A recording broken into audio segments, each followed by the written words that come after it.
Well, quiet quitting has been all the rage over social media and beyond lately. In reality, it's not quitting your job, but choosing only to do the bare minimum rather than go above and beyond. But what if your employer is pressuring or influencing you to try to get you to quit your job? What can you do then? Employment lawyer Alex Lucifero joins us now. Alex, so we talk about this and quiet quitting, not necessarily what many people might think it means, but if employees are feeling that pressure or are feeling some of that influence from their boss to maybe quit their jobs, what does it mean for them? Well, listen, quitting or resigning from one's employment, Matt, has to be a voluntary act. It has to be unilateral. The employee, him or herself, has to come to the decision to resign their employment. Forced quitting or quiet, or quiet terminations are, effectively illegal. It's what we call a constructive dismissal at law. An employer cannot force an employee to quit. That is effectively a termination.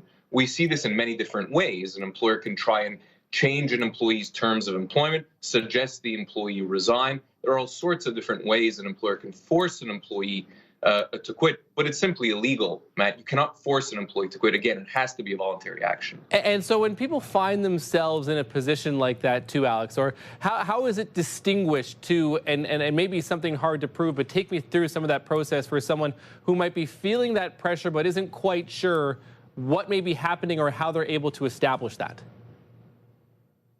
Well, again, the most often kind of pressure that we see forcing an employee to quit is when an employer tries to introduce a significant change to the terms of their employment.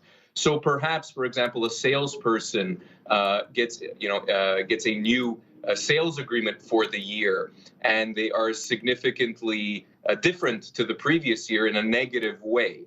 The employee is going to be earning less this year on the result of these new, compensation plan.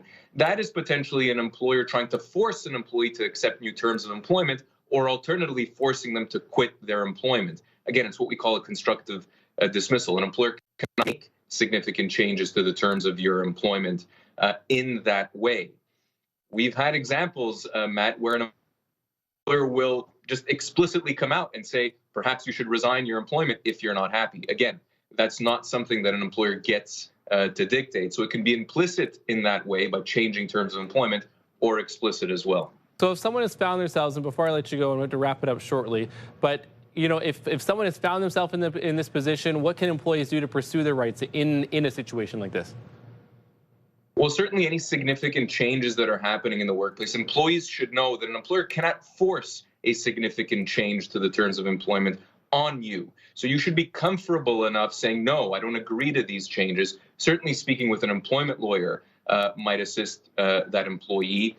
And the other piece of advice I would give, Matt, is never feel pressured to make a decision if an employer is, for example, trying to force you to quit or force you to do anything you don't feel comfortable doing. Always take some time to reflect on what's being asked of you. And if you don't feel comfortable, feel free to stand up for yourself and say no to your employer. Alex Lucifero, always appreciate your insight. Thank you for this, sir. Thanks, Matt.